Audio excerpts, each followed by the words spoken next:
भावार्थ सब मनुष्य दुर्गंध के निवारने और सुख की उन्नति के लिए यज्ञ का अनुष्ठान कर सर्वत्र देशों में सुगंधित जलों को वर्षा कर नदियों को परिपूर्ण करें अर्थात जल से भरें। भावार्थ जो मनुष्य घोड़े आदि पशुओं के बांधने के लिए काठ के खंभे व खूंटे बनाते हैं वा जो घोड़े के राखन को पदार्थ दाना घास चारा घुड़साल आदि बनाते हैं वे उद्यमी होकर सुखों को प्राप्त होते हैं। भावार्थ जो विद्वानों के सिद्धांत किए हुए विज्ञान का धारण कर तदनुकूल हो विद्वान होते हैं वे शरीर और आत्मा की पुष्टि से युक्त होते हैं। भावार्थ जो घोड़ों को सुशिक्षित अच्छे इंद्रिय दमन करने वाले उत्तम गहनों से युक्त और पुष्ट कर इनसे कार्यों को सिद्ध करते हैं वे समस्त विजय आदि व्यवहारों को सिद्ध कर सकते हैं।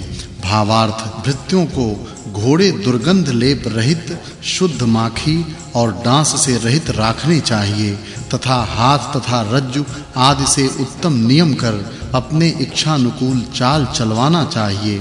ऐसा करने से घोड़े उत्तम काम करते हैं। भावार्थ जो मनुष्य उदर रोग निवारने के लिए अच्छे बनाए अन्न और औषधियों को खाते हैं वे सुखी होते हैं। भावार्थ बलिष्ठ विद्वान मनुष्यों को चाहिए कि संग्राम में शस्त्र चलाने के समय विचार पूर्वक ही शस्त्र चलावें जिससे क्रोध पूर्वक चला शस्त्र भूमि आदि में न पड़े किंतु शत्रुओं को मारने वाला हो।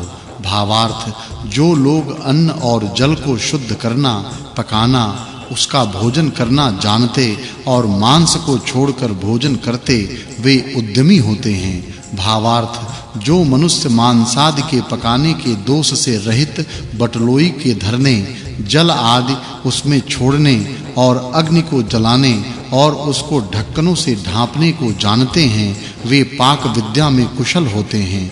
जो घोड़े को अच्छा सिखा उनको सुशोभित कर चलाते हैं वे सुख के मार्ग को जानते हैं। भावार्थ जैसे सुंदर सिखाए हुए घोड़े सुशील अच्छी चाल चलने वाले होते हैं वैसे विद्वानों की शिक्षा पाए हुए जन सभ्य होते हैं। जैसे घोड़े आहार भर पी खा के पचाते हैं वैसे विचक्षण बुद्धि विद्या से तीव्र पुरुष भी हों।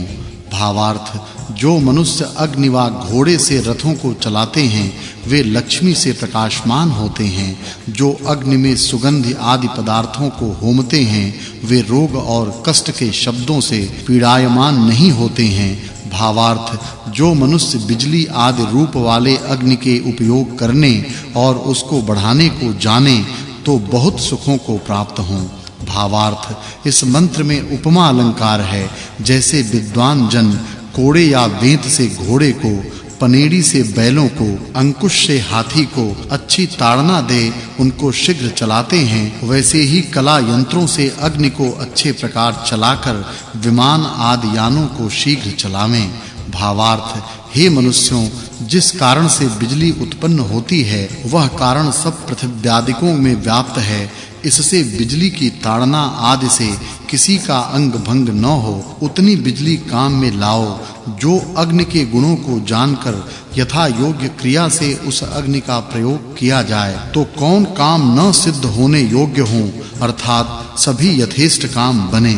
फिर उसी विषय को अगले मंत्र में कहा है। भावार्थ जो सब पदार्थों से छिन्न भिन्न करने वाले ऋतु के अनुकूल पाए हुए पदार्थों में व्याप्त बिजली रूप अग्नि के काम और सृष्टि क्रम नियम करने वालों और प्रशंसित गुणों को जान अभिष्ट कामों को सिद्ध करते हुए मोटे-मोटे लक्कड़ आदि पदार्थों को आग में छोड़ बहुत कामों को सिद्ध करें वे शिल्प विद्या को जानने वाले कैसे न हों। भावार्थ जो मनुष्य योगाभ्यास करते हैं वे मृत्यु रोग से नहीं पीड़ित होते और उनको जीवन में रोग भी दुखी नहीं करते हैं। भावार्थ जो योगाभ्यास से समाहित चित्त दिव्य योगी जनों को अच्छे प्रकार प्राप्त हो धर्मयुक्त मार्ग से चलते हुए परमात्मा में अपने आत्मा को युक्त करते हैं वे मोक्ष पाए हुए होते हैं। भावार्थ इस मंत्र में वाचक् लुप्तोपमा अलंकार है। जो पृथ्वी आदि की विद्या से गौ घोड़े और पुरुष संतानों की पूरी पुष्टि और धन को संचित करके शीघ्रगामी अश्वरूप अग्नि की विद्या से राज्य को बढ़ा के निष्पाप होके सुखी हों, वे औरों को भी ऐसे ही करें। इस सुक्त में अश्वरूप अग्नि की विद्या का प्रतिपादन करने से इस सुक्त के अर्थ की पिछले सुक्त के अर्थ के साथ संगति है, यह जानना चाहिए। यह 162वां सुक्त और 10वां वर्ग समाप्त हुआ। 163वें सुक्त का आरंभ है। उसके आदि से विद्वान और बिजली के गुणों को कहते हैं। भावार्थ, इस मंत्र में वाचक् लुप्तोपमा अलंकार है। जो धर्मयुक्त ब्रह्मचर्य से विद्याओं को पढ़ते हैं, वे सूर्य के समान प्रकाशमान, बाज के समान वेगवान और हरिण के समान कूदते हुए प्रशंसित होते हैं। भावार्थ, जो मनुष्य विद्वानों के उपदेश से पाई हुई विद्या को ग्रहण कर बिजली से उत्पन्न हुए कारण से फैले वायु के धारण किए सूर्य के प्रकट हुए शीघ्रगामी अग्नि को प्रयोजन में लाते हैं, वे दरिद्रपन के नाश करने वाले होते हैं।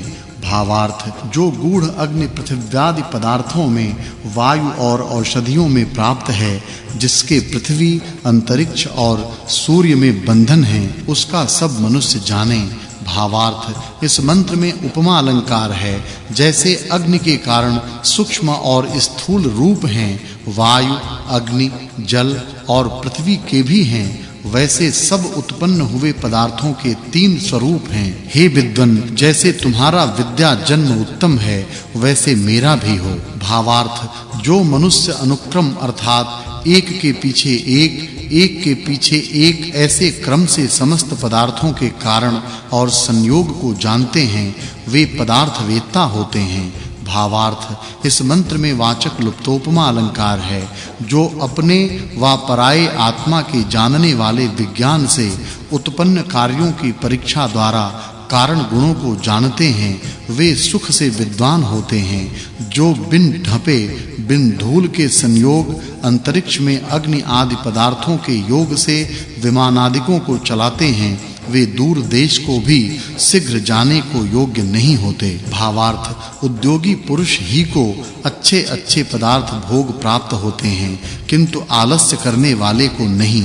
जो यंत्र के साथ पदार्थ विद्या का ग्रहण करते हैं, वे अति उत्तम प्रतिष्ठा को प्राप्त होते हैं।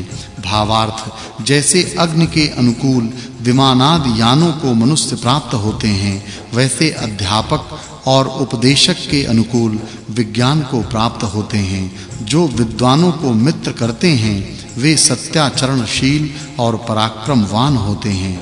भावार्थ, इस जगत में 3 प्रकार का अग्नि है। एक अति सूक्ष्म, जो कारण रूप कहाता, दूसरा वह जो सूक्ष्म मूर्तिमान पदार्थों में व्याप्त होने वाला, और तीसरा स्थूल सूर्यादि स्वरूप वाला, जो इस गुण को कर्म स्वभाव से ज्ञान कर इसका अच्छे प्रकार प्रयोग करते हैं, वे निरंतर सुखी होते हैं। भावार्थ, जो शिलादिक यंत्रों से अर्थात जिनमें कोठे दर कोठे कलाओं के होते हैं, उन यंत्रों से बिजली आदि उत्पन्न कर और विमान आदि यानों में उनका संप्रयोग कर कार्य सिद्धि को करते हैं, वे मनुष्य बड़ी भारी लक्ष्मी को पाते हैं। भावार्थ, जिन्हों से चलाई हुई बिजली मन के समान जाति व पर्वतों के शिखरों के समान विमान आदि यान रचे हैं, और जो वन की आग के समान अग्नि के घरों में अग्नि जलाकर विमान आदि रथों को चलाते हैं,